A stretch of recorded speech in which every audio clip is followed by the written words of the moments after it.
Coming up next on CBS Sports, the NCAA Basketball Championship.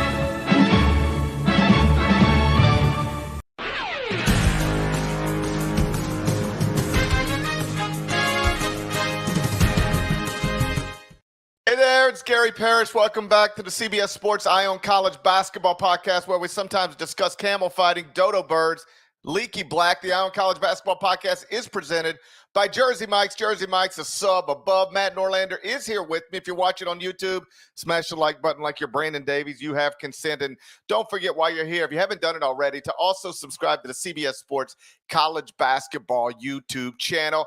Let's get into it. The NCAA tournament resumes on Thursday with 4 Sweet 16 games. We're going to get to that in a bit, but I want to start with the big headline from the past 24 hours, and that's that John Calipari is returning for a 16th season at Kentucky. UK Athletic Director Mitch Barnhart announced that decision on Tuesday night. Deadleg, first question for you. Is this the correct decision for UK? I don't think it is the correct decision for Kentucky. It seems unavoidable that it's led to this point. I did report on Monday that Calipari expected to stay, and Mitch Barnhart did not want to fire John Calipari. I do think the situation we have here is what I speculated on the night that Kentucky lost to Oakland. I truly believe that the only reason John Calipari is the coach at Kentucky is because it is too expensive to pay him out of his contract. And in talking to two sources in the past few days, one of the biggest sticking points here is a lot of that money would have to come from the Kraft family, which is among the biggest donors around Kentucky's men's basketball program and Kentucky athletics. And I was told Joe and Kelly Kraft they're just not going to pay John Calipari north of $30 million, no matter how you decide to, if you were to decide to pay him that money and how it would get paid out over installments or whatever. They are not going to let him walk away with all of that money, much of it being the money that they would have to put forth to do it. And so because of that, Calipari and Mitch Barnhart, they met on Tuesday, and Barnhart confirmed what felt inevitable. I mean, basically, they had those two men who don't have a good relationship and had not talked in months, I was told, had significant talks of any kind. They had to avoid going into a room together and then coming out fuming against each other, and that did not happen. So they dodged any kind of significant disagreements to worsen the situation, and now we will have to wait and see on what changes come from Kentucky's program. Staff changes feel, frankly, inevitable. But as one source speculated to me, the one thing that we had to kind of wait and see on here, and we don't really truly have clarity as of Wednesday morning, is, would Cal go and sit down with Barnhart, and Barnhart basically says, you have to either just flip your entire staff or half your staff or do all this. And Cal says, I'm not doing it. And if I don't want to do it, what are you going to do? Fire me? Then fire me. Give me my money. We don't know that actually happened. But that would be one thing that could worsen the situation. We'll see. Things can't stay the same. Calipari went on radio Monday and basically owned up to a lot of stuff. The fan base is still furious over this, much of it anyway. And this feels lame duckish. That's all. Kentucky could be a ranked program next season, be a good team, get a 2, 3, 4, 5 seed in the tournament, and maybe it can even make a Sweet 16 run, and that'll be good. But I do think that Kentucky's best days are behind it, and this is delaying the inevitable. And so Kentucky probably made the decision that it had little choice but to make, but that doesn't necessarily make it the right decision. And now Kentucky fans kind of have to just sit in this and just kind of ride it out. Maybe you get a good season or two still out of Calipari. I mean, he had a really good team. It's letdown after letdown after letdown, and we await to see what changes come within the Kentucky program. But I was told this one last thing by the sources, there will be stuff that we aren't privy to, but just in terms of the day-to-day of how they run the program, how Calipari has chose to do A, B, C, 1, 2, and 3. Some of that stuff is going to fundamentally change, with the idea that implementing those changes will lead to a healthier culture around the program and hopefully more success when it matters in this month of March. Isn't it always going to be expensive anytime you move on? Yes, but it does drop down. It's not going to be above, as I understand the contract, it's not going to be above $30 million in perpetuity. So yes, it always will be expensive. I agree. I mean, but I'm told this is the reality of the situation with paying him that much money. That is if it was $12 million, John Calipari wouldn't be the coach of Kentucky. Okay, I'll accept that as the truth. It's not like people have never paid this type of money to remove a coach before. Texas A&M just paid twice as much to remove a football coach. So when the two biggest arguments against making a move right now are money and, well, we'll lose the recruiting class. Well, anytime you move on from John Calipari, it's going to cost a lot of money, perhaps not this much, but a lot. And you're always going to, the recruiting class is always going to fall apart. So you're just pushing off the inevitable. And I really do think that's what they're doing here. They're just pushing off the inevitable because his next bad season and or his next bad NCAA tournament will almost certainly be the end of it. And not too many people can flourish under that type of job pressure. And it's not even that it might end after next season or the season after that. It's that every time something bad happens between now and the end, it will feel like a bigger than normal situation. Like every time they lose a recruit to Duke, it'll feel bigger than normal. Every time they lose a non-league game, John Calipari will trend, and Kentucky fans will say, we should have done this last year. Why didn't we do this when we should have done it after the loss to Oakland? Like that's going to be your life going forward. And it doesn't mean, I know you said you don't rule out that they could have some good years under John Calipari. I don't rule out that they could win a national championship under John Calipari. Like he's always going to have the players. He's always had the players. So it's not unimaginable for me that John Calipari could go out in the transfer portal, buy through name, image, and likeness, what looks like one of the best teams in the country, and then have them looking like one of the best teams in the country next season. Like that's a realistic thing. But the larger question becomes, what do you do when your fans no longer believe in the guy leading the whole thing? And that's where I'm totally understanding of the theory that they should go ahead and do this now, move on. I also get why they're not. And I guess the simplest explanation for why they're not is because it's easier to just stay together. You know, think of it as a marriage. When this type of money is involved and these types of years are invested, it's probably easier for these people to just stay together than it is to divorce under these circumstances. And that's why they're going to stay together, at least for now. I'm not here to predict how it goes because, you know, even though John has his shortcomings, it's never talent, or it's rarely talent. So I'm assuming he'll have another super talented team next season, and then we'll see what he does with it. But if he doesn't do great with it, then it'll be real miserable in Lexington and throughout that state. Two other things on this. One, it was speculated to me, and I think this is accurate speculation, that Mitch Barnhart, who should be, and I think in Kentucky he probably is, but he was the one who approved this contract for Calipari. And so Barnhart does deserve plenty of scrutiny for even allowing it to get to this point. Rarely, and I mean rarely, not never, but rarely is a lifetime appointment style contract the move for any university to go to. And I would say even more so now than ever, given the climate of college athletics. And no matter the stranglehold you may think you have on a certain school, a certain conference, a certain sport, it can put you in a spot you don't want to be in quicker than you might realize. And so I think it's derelict of duty of most athletic directors, and frankly, probably presidents that sometimes might get a little eager to want to stick with their guy, you know, through thick and thin after however many accomplishments. I get that. You can putting it in that spot. I just don't think it's good. So Barnhart's also on the hook here, and I know Kentucky fans are going after him as well because, frankly, the fact that it is in this spot.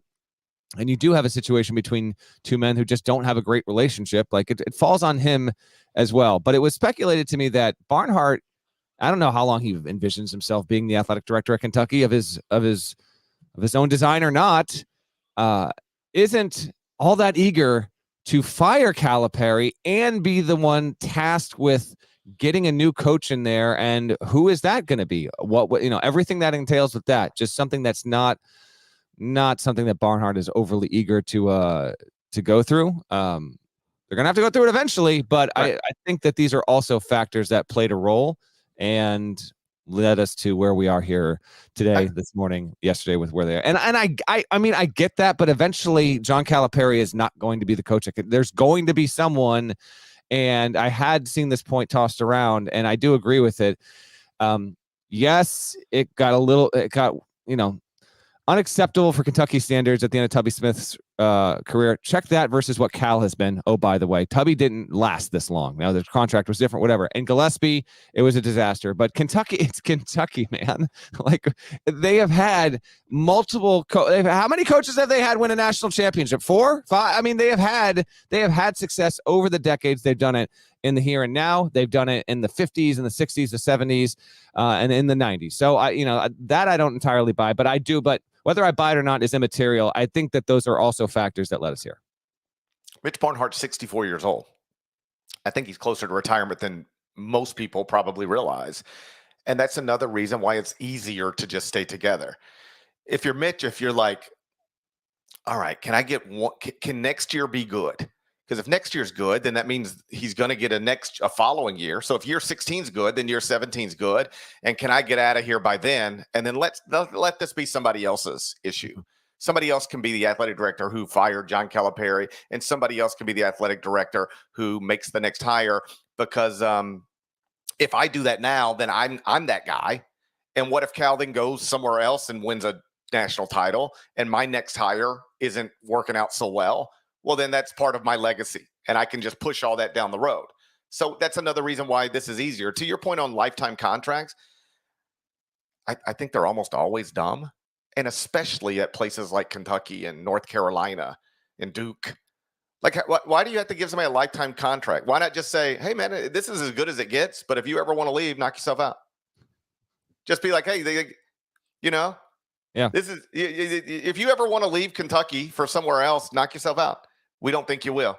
And if you do, it'll probably be good for us, because we'll be out of it. If the alternative is a $33 million contract, it'd probably be better for us not to have one of those. So I don't understand why it some of it's just press release stuff.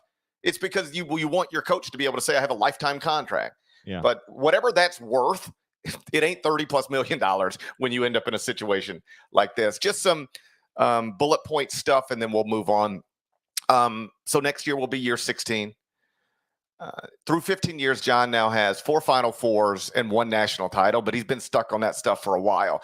0 Final Four since 2015, 0 Sweet 16 since 2019.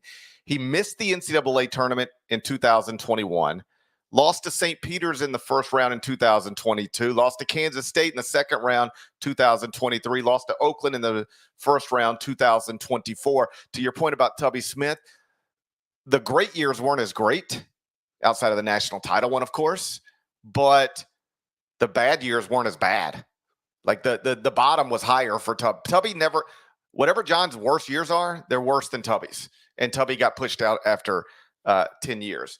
The year that John lost to St. Peter's, he had the National Player of the Year. The year that he lost to Oakland, he had 2 top 10 picks. He had the National Freshman of the Year. I mean, yes. Reed Sheppard, we'll see if he wins it for us, but he has won a National Freshman of the Year award already. Yeah. How about this? Since the last Final Four in 2015, John Calipari at Kentucky has coached, take a deep breath, Jamal Murray, Tyler Ulis, De'Aaron Fox, Malik Monk, Bam Adebayo, Shai Gilgeous-Alexander, Kevin Knox, P.J. Washington, Jared Vanderbilt, Wenyen Gabriel, Tyler Hero, Keldon Johnson, Emmanuel Quickley, Tyrese Maxey, Johnny Juzang, Brandon Boston, Oscar Shibwe, Ty Washington, Bryce Hopkins, Kellen Grady, Cason Wallace, Antonio Reeves, Rob Dillingham, Reed Sheppard, DJ Wagner, Justin Edwards, Aaron Bradshaw, just to name a few. In that 9-year span, 0 Final Fours, 1 missed NCAA tournament, 2 first-round exits to St. Peter's and Oakland. If you're wondering how we got here, that's how we got here.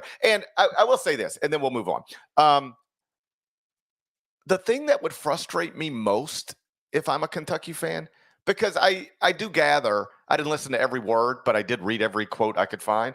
I do gather that John mostly touched on the right points on that radio show on Tuesday night. He seemed to handle it well with humility. He knows he's up against it. He knows how people feel about him connected to that program right now. And he seemed to handle it well.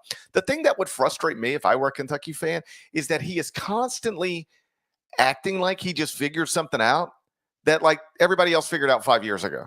Like last night on radio, and even after the game to Oakland, the loss to Oakland, he's saying things like, well, we just got to look at it. Like, can you really take all these freshmen now? Or do you have to get older? Bro, we said this. Like we've been saying this for a few years now. And then it's like early in the season when they're playing faster and shooting all these threes. And he's like, yeah, the thing people have to realize is like the game has changed. It's like, dude, people realized that 5 years ago. Like, what are we talking about? That's the part. Do you pick up on that as well? I do.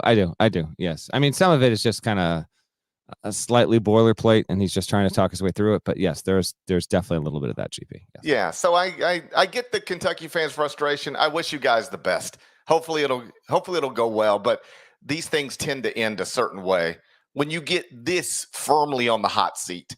Unless you're Brad Brownell. That's right. It's tough. And we all know John Calipari is no Brad Brownell. We all know that now. We're about to find out. Is John Calipari a Brad Brownell or not? We're about to find out. With that, let's turn our attention to the NCAA tournament. Sweet 16 resumes on Thursday. We'll talk about that next. First, though, a word from our partners. The blackout mystery remains. Welcome to March Madness. You just never know in the tournament who is going to shine. Stream March Madness live on any device, anywhere, and be ready for anything. What up, Anderson Cooper? Again, if you're listening to the show, you didn't hear Anderson Cooper, but continue. I like Anderson Cooper. Why are there balloons and stuff going over my face? Did you see that? I didn't. No, I was bringing up my notes. I missed it. Apparently, hey, by the way, well, before we get going, I didn't realize this at all. Apparently, there it is. What is happening? What is happening? If you're not watching, you got to go to YouTube. What is going on? Apparently, we appreciate everyone listening to the TV version of Ion College Basketball, which is also going into the audio feed. Dude, what is happening right now? Apparently there was a weird someone asked if we were playing online poker during like the Monday episode. I don't know. I was playing online poker. I didn't hear any of that. I didn't know that was happening. So I can't explain. I was playing online poker during Monday's episode. And let me guess, you got beat on the river. Man. I called and I had ace high straight. Okay. Well, then if you got beat on the river, then that's truly a bad. And then this jerk pulled a 4 of hearts on the river for the flush. Gets me every time. I was playing online. I'm playing online poker right now. Okay. Well, that's. Love Anderson Cooper. Oh, how do you think they negotiated with Anderson Cooper to say, hey, Anderson Cooper, we're going to put you in a commercial for 1/4 of a second? Maybe that's what happened. I don't know. I don't know either. Hey, here's a question for you. Yes. UConn trying to go back-to-back. Purdue trying to make the Final Four with the National Player of the Year for the first time since 1980 after losing to a 16 seed last season. Tennessee trying to make the Final Four for the first time ever. A possible Caleb Love UNC meeting in the Elite Eight. Something else. What's the number one storyline heading into this Sweet 16? I think it's I think it's one of those. I'll toss you a few more though, real quick, and then we'll circle back to the ones that you touched on. I think Terrence Shannon Jr. Just Illinois being here, Illinois sent out a release. As Illinois continues in the NCAA tournament, be advised that Terrence Shannon Jr. will remain unavailable to the media pursuant to the advice of his legal counsel. If you did not follow the sport during the season, this is just a quick reminder that Terrence Shannon Jr. was accused or has been accused of a sexual assault incident dating back in September when a woman told Lawrence, Kansas police that Shannon, inappropriately touched her and, child content warning here. I'll keep it as broad as possible, but basically, he used his hands to put him in places where they should not be. Shannon has denied the allegation.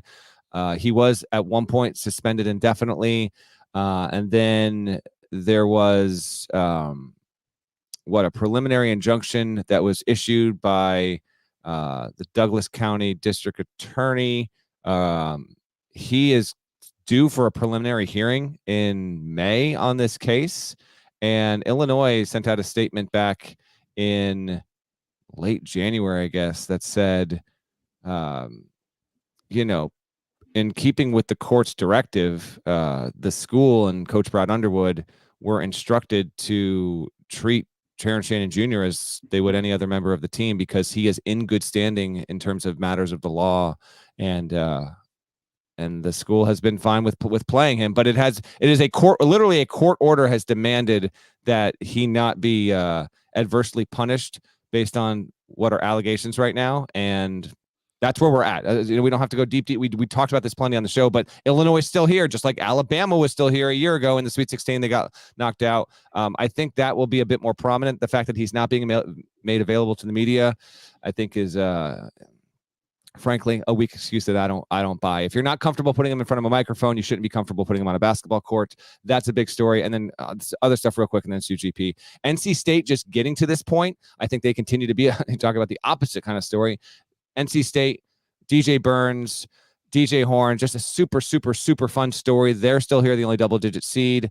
I think the Big East trying to get to the Final Four with 3 teams is something to keep an eye on. The ACC's run is also something, but I think the biggest story is Purdue trying to get to the Final Four for the first time since 1980. I think if UConn makes the Final Four, then it going back-to-back becomes the story. It's still a big story, but Purdue trying to avenge last year, make its first Final Four in 44 years, and that slightly outpaces the UConn stuff. Tennessee and Creighton, by the way, OGP trying to make their first Final Fours. That's in there. And then the Caleb Love UNC thing is definitely in the air. Like that's a big one. But give me the Purdue. I still think Purdue is the biggie here, and we are not shy on storylines across the board. That's the thing. When you look at these matchups, there's a ton everywhere. I mean, even UConn, San Diego State trivia time. How many times have we had a national championship game rematch the ensuing NCAA tournament the year after those two teams met in the title game? Do you know? 3. This is the 4th one. So yeah, I'll give you that one. You'll give it to you. I don't need you to give it to me. I was right. Well, I said how many times? The answer is 4. There were 3 previous times. So yeah, you said how many times? We've done it 3 times. Well, no, this is the 4th. So now we've done it 4. Are you technically not counting the 4th because the ball hasn't been tipped yet? You're trying to get a technicality? Yes. Okay. The ball hasn't been tipped yet. The ball is not tipped. Okay, fine. The ball is not tipped. We've done it 3 times. We will soon do it 4. Okay, here are the 3 previous ones, and I'll tell you. Cincinnati, Ohio State did this in 62. They actually met in the title game in back-to-back years. And then the other ones that we've seen with this have been in the Final Four. Vegas and Duke in 91, Florida and UCLA in 07, and now UConn, San Diego. Those are both Final Four games. Now we have that in the Sweet 16, which I think is pretty cool. I'm excited to be up in Boston, and we'll have a show Thursday for TV for Ion College Basketball. You'll get in the feed. I'll be coming to you from Boston. Anyway, that's a ton, GP, but there's a ton of storylines, so take it where you want. I think there's a lot of great ones. That's sort of the byproduct of having so many good seeds advance to this round. Like we're almost ensured to have an incredible Elite 8 and a great Final Four, which is obviously awesome. I do think the biggest storyline is Purdue. And I don't know if you saw the post-game interview with Zach Edey after the win over Utah State. Cats, yeah. Yeah, and Andy asked him, about the pressure to get out of that first weekend. And he hesitated for a moment, and then he said there's no pressure. And I appreciate that Zach doesn't feel pressure, if he in fact doesn't feel pressure, because that's an awesome attribute.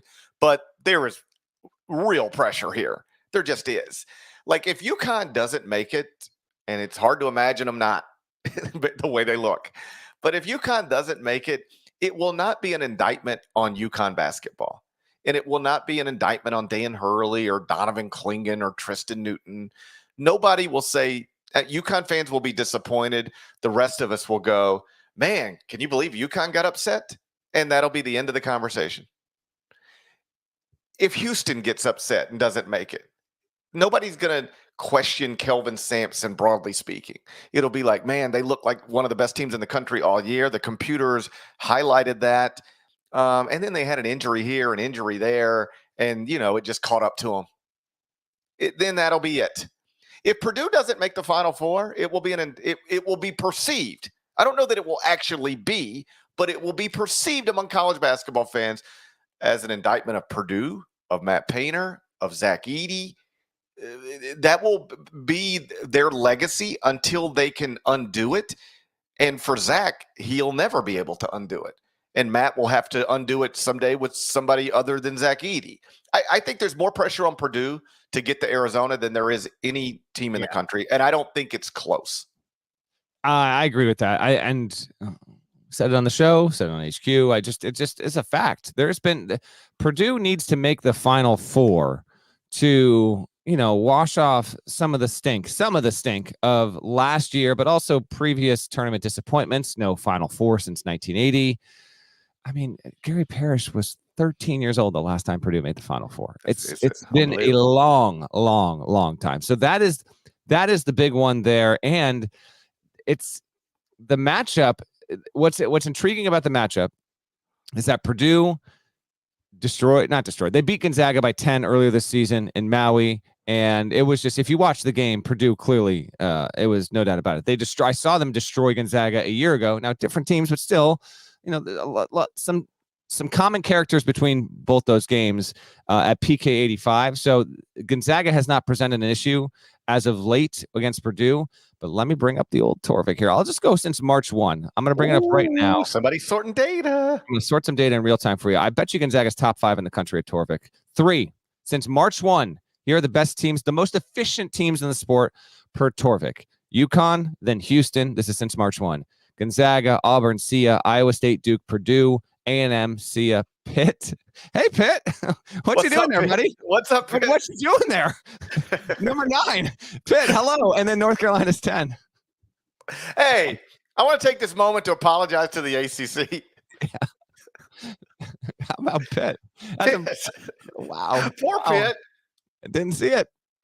You know what? I don't want to apologize to the ACC as a whole, but I would like to apologize to Pitt. How about Pitt, man? Ninth best in the country since March 1st. Well, they haven't played a game in a week and a half, so it's starting to look like Pitt deserved better. I can't help but agree. Pitt turned out an invite to the NIT, so it lost to UNC in the ACC semis and said, you know what? We're top 10 in Torvik since March 1. If you sort the data, we're going to call it quits. We're good. Yeah, we're just going to walk off. I'm out. Yeah, we're just going to sit right here. We'll stay here. It's like in Major League Baseball, every once in a while, the guy who's leading the league in hitting, it'll be like, and he's hitting 342. Nobody hits 342 anymore, but like he's hitting 342 with one game left. And it's like, if you go 0 for 4 today, you couldn't lose the batting title. It's like, you know what? I'm good. I'm not playing anymore. That's what Pitt decided. Except the batting title is merely top 10 at Torvik since March 1st. How about that? So Gonzaga in the month of March has been more efficient than Purdue. Maybe we get something interesting there. That I think that region, and we, as a heads up for our listeners and viewers, we will have another show on Thursday. So we're going to touch on some of this stuff. I don't want to be too repetitive, but I do think that the Midwest is the region. Well, tell me if you agree. I think it has the best chance at giving us 3 good close games. I think we could get it from anyone, but I think if you look at all the matchups and potential matchups on the board, I think our best chance for a regional to give us 3 good ones is out of the Midwest with Purdue, Gonzaga, Creighton versus Tennessee, and then any combination of those 2. I think Illinois, Iowa State's the one that I'm most looking forward to of any Sweet 16 game. But, UConn, San Diego State, tell me UConn wins by 27. I'm not going to be San Diego State. I'm just not going to be shocked. It's the Midwest, I think, that has the highest appeal for drama. Yeah, because any of those 4 teams, Gonzaga, Purdue, Creighton, Tennessee, any of them could beat any of them. Yes. I wouldn't have said that necessarily 2 months ago, but buddy, since March 1st. Since March 1st, look it out. I wish we could throw Purdue in there with them.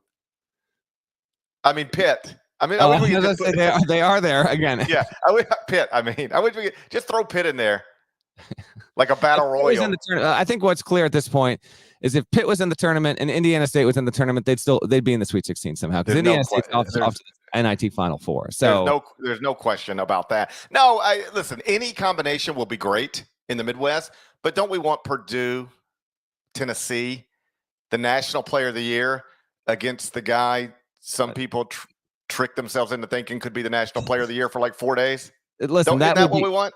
That would be great. I have Creighton over Purdue in my bracket, so I guess I'm rooting for me to be right there. So that's what I would prefer to see. But I will also say that we do have a situation where all the first team All-American level players are still in this field in the Sweet 16 GP. We don't get that a ton. I think it's a pretty awesome thing that you've got Edey at Purdue, Connect at Tennessee, Jamal Shedd at Houston, RJ Davis at UNC, and then Tristan Newton at UConn. Those to me right now, I think, are the 5 first team All-American players that I'd have. If you want to say maybe Tyler Kolek, he's still in the tournament too. So it's cool that we've got good teams with a lot of star power and the best players in the sport still here. But I wouldn't shake my head at Connect versus Edey, one, because those have been the top 2. It's been Edey, then draw a line, Connect, then draw a line, then you get, and I think, to Davis, Shedd, and Newton. But yeah, it's been awesome, and I think Purdue's the biggest storyline there. I will say, Caleb Love versus UNC has immense potential. Let's just get there first. Carolina's got to make sure that Alabama can't have a 90+ point night on Thursday, and then Tommy Lloyd's got to deal with Brad Brownell. So the challenge before Arizona, that's the one where we're going to have some lower seeded teams, some worse seeded teams move on here. I feel like no one is giving Clemson a chance. And just when you do that, you get Brownelled. So if you thought getting Diebler was a problem, that's nothing compared to getting Brownelled. It is nothing. And on that note, that's the first game that's going to tip off on Thursday, Clemson, Arizona. Since we've got another show coming Thursday afternoon and another show coming Thursday night. Yes. You ever think we're talking too much? Hey, I just love talking to you. So I love talking to you too. That's the thing. I mean, do I ever feel like I'm talking too much? Yes, but then I settle on. But boy, ain't I having a blast with Deadleg? So then I just keep talking. First game, Clemson, Arizona, is going to be on Thursday. We got plenty of time to talk about Friday's schedule. So let's take a break, come back, and focus on Thursday. Give me one more word from our partner. Come on, Anderson Cooper. It's time for the madness. And CBS Sports HQ has your wall-to-wall NCAA tournament coverage. We got your game highlights, expert analysis, and insights all the way to the Final Four. Start and end your March Madness coverage with CBS Sports HQ. 6:09 Central, 7:09 Eastern on CBS on Thursday. It's America's most watched network. It's the network of stars. That's where we're going to get started. I don't think either of us would say we're most looking forward to Arizona Clemson on Thursday, but it's a fun game, if only because it's one coach, Tommy Lloyd, who has never been on the hot seat of any kind, and another man, Brad Brownell, who has never not been on the hot seat. That's right. He at any moment on the day he was hired at Clemson. It was no. Hey, give him his grace. It was 24 hours later. He got 24 hours. Yes, he was living great, and then the next day, Jeff Goodman put him on the hot seat, and it's been trouble ever since. Yes, basically. And he tweeted. He said, "I just don't know if Brad Brownell gets it." Yeah, exactly. Because that's always a big hang up with Goodman, who gets it and who doesn't get it. Some guys really get it, and other guys just don't get it. Okay, keep going. Brad Brownell, buddy, we should send him around to hospitals to talk to patients who are sick. Oh my God. He could just be like, "Hey, listen, I've been in my last days for a long time. I'm still here, so don't give up." There's a message in there somewhere. He's amazing, man. He's amazing. He really is. He is an inspiration. Once upon a time, there was a coach at Clemson, Oliver Purnell, who was an inspiration for Parrish, for one of his children, Oliver Purnell Parrish, of course, and he was known for getting out while the getting out was getting good and beating everyone out of town. Brownell has gone the exact opposite route, and he is going to outlast us all. It is truly amazing. Oliver Purnell, the great OP. Yes. One of my biggest regrets in my entire life is that I had an Oliver Purnell T-shirt. It had Oliver Purnell's name on it, and it said, "You're down with OP." Okay, you got rid of it. I don't know what happened to it. But it's I miss it. I missed that. No, Oliver Purnell would check his weather app and it'd be like, man, it looks like it might rain in next month. I better go put a raincoat on and get out of here. Brad Burnell's like, oh my God, it's been raining for 10 years. I'm just going to stand right in it. I'm just going to go running naked through the streets. Yes, embrace the rain. OP was trying to avoid the rain, and Brad Burnell just stands in it like, come on. Bring on more rain. He's amazing. And now he's in the Sweet 16. He is, yes. Just one victory over Arizona away from going to the Elite Eight because that's how the bracket works. It's 7:39 Eastern on TBS True TV, San Diego State, UConn. Oh, Dan Hurley. They done messed around and put Dan Hurley on True TV. Well, it's also TBS. Hold on, it's on TBS as well. I think we got no. Okay. I mean, you're right. Okay, but you for the bit. All right, here we go. But we have to convince Dan Hurley.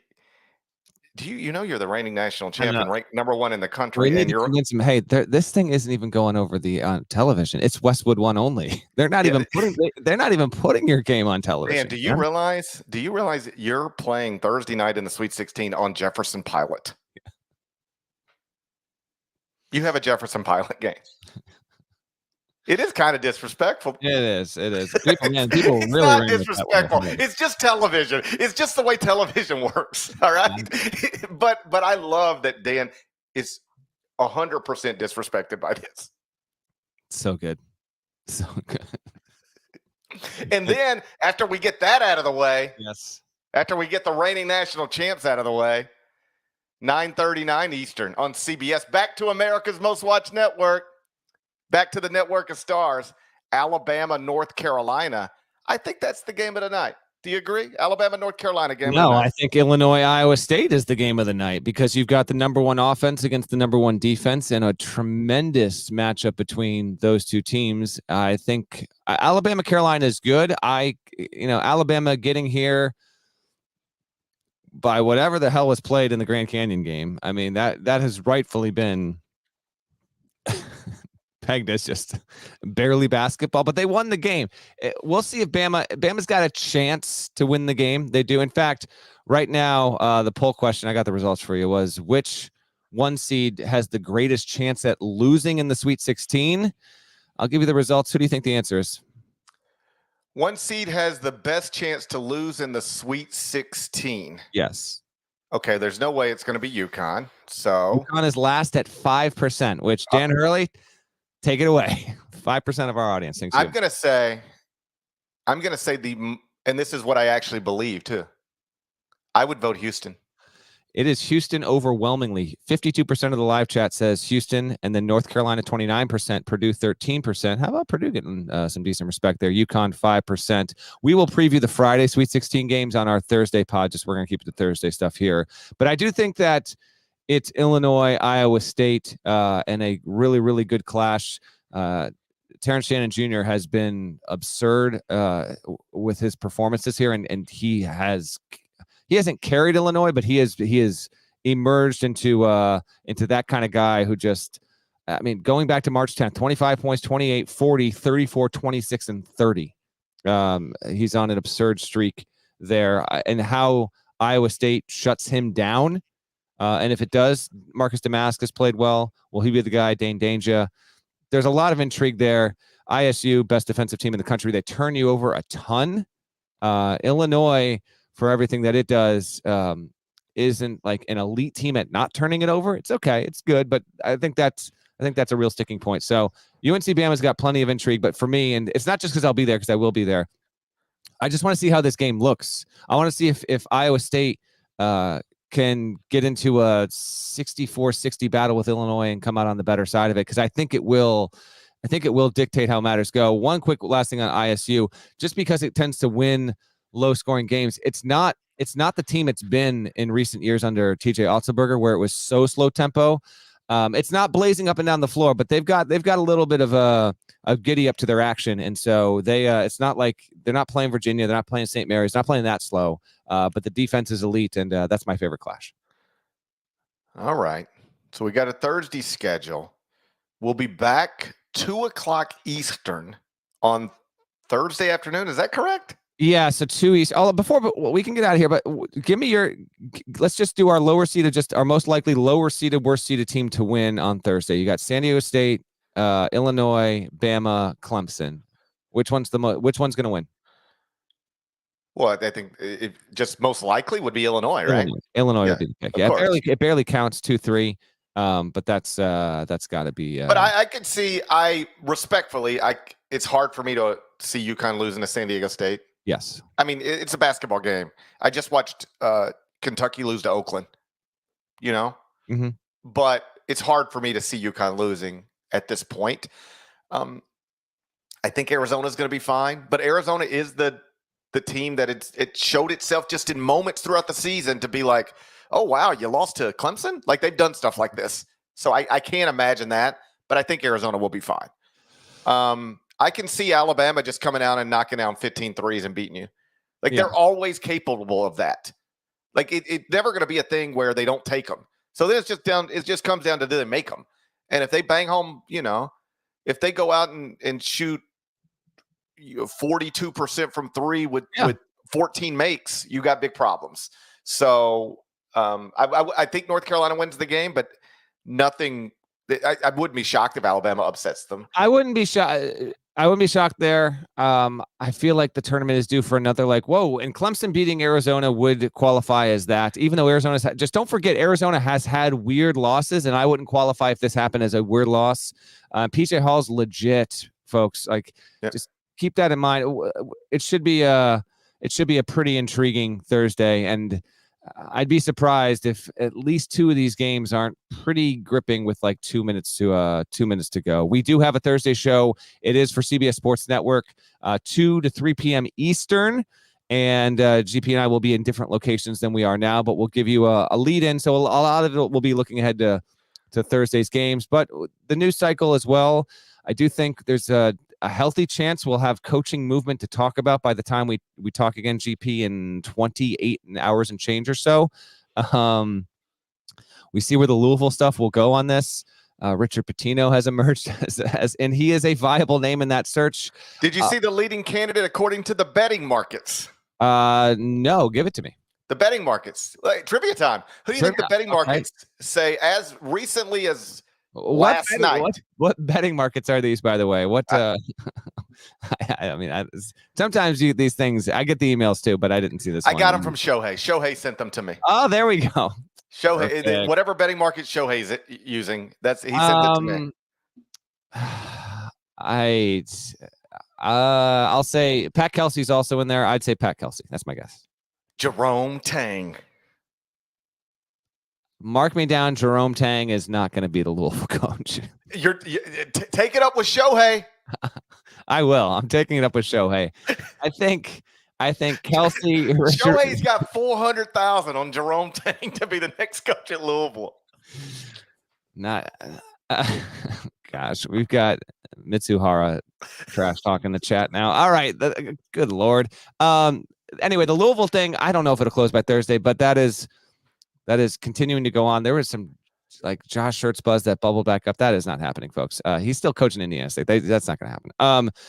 But there's that. We'll see if Oklahoma State and SMU also close by the time we talk on Thursday. A lot of smoke with Andy Enfield going to SMU and leaving USC, which would, by the way, would be brilliant. Would be brilliant, he says. I'm not. I love it when coaches are smart enough. Like, hey, they're not going to get me right now, but I've been here for a minute, and it might just be time to bounce. Yeah. This is a Buzz Williams move. I like it. It certainly has been felt like it is moving that direction. Rodney Peete, who does Los Angeles radio, former USC player, obviously, he went on LA radio on Tuesday and said he's gone. he was the first to report it. He said he's gone, but that is not, as far as I can tell, actually become material yet. Maybe they're trying to. I don't know. He can also change his mind last minute, but yeah, if that happens, then we have another big job in USC. What would Oliver Purnell do? He'd be gone. He'd have been gone last year. 2 years ago. Yeah, he'd have took Bronny James 2 years ago to SMU. He's gone. Yeah, Andy Enfield needs to call Oliver Purnell. I think that's the big lesson here today. And they both need to talk to Brad Brownell. Okay. Right.